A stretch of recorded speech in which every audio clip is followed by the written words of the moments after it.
સુરતના વરાછા વિસ્તારમાં આવેલ પૂર્ણા પુરવઠા ઝોન કચેરી ખાતે મોટી સંખ્યામાં રાશન કાર્ડ ધારકો એકત્રિત થયા હતા અને વિરોધ નોંધાવ્યો હતો। સુરતના નાના વરાછા વિસ્તારમાં આવેલા પૂર્ણા પુરવઠા ઓફિસ ખાતે હોબાળો મચાવવામાં આવ્યો હતો। લોકોએ જણાવ્યું હતું કે રાશન કાર્ડમાં કેવાયસી માટે લોકો મોટી લાઈનો લગાવીને ઊભા રહેવું પડે છે।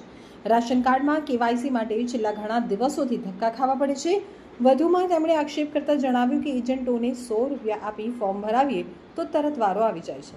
અમારે દ્વારા વારંવાર અધિકારીઓને આ બાબતે રજૂઆતો કરવા છતાં તેમના દ્વારા કોઈ સંતોષકારક જવાબ આપવામાં આવતો નથી, જેને લઈ આજ રોજ લોકોએ ભેગા થઈ વિરોધ નોંધાવ્યો હતો। મારું નામ હરેશભાઈ છે અને અમારે કેવાયસી આધાર લિંક માટે આવ્યા છીએ રેશન કાર્ડમાં। પણ હવે અમારે પ્રોબ્લેમ એવો છે, આધાર કાર્ડ લિંક થયેલું છે પણ નંબર જુદો છે, બરાબર છે। હવે પહેલાં અમે આધાર કાર્ડના બધા પ્રૂફ આપેલા જ હતા, તો ખોટો નંબર કઈ રીતે? હવે એ 300 લોકોની એ જ સમસ્યા છે, બધાને ખોટા આધાર કાર્ડ લિંક થયેલા છે, બરાબર।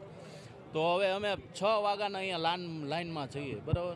તો હવે પાછળથી બધા કહે છે કે પાછળથી કામ થઈ જાય છે, પણ અહીંયા બધા હજી બહુ વ્યવસ્થાનો અભાવ છે।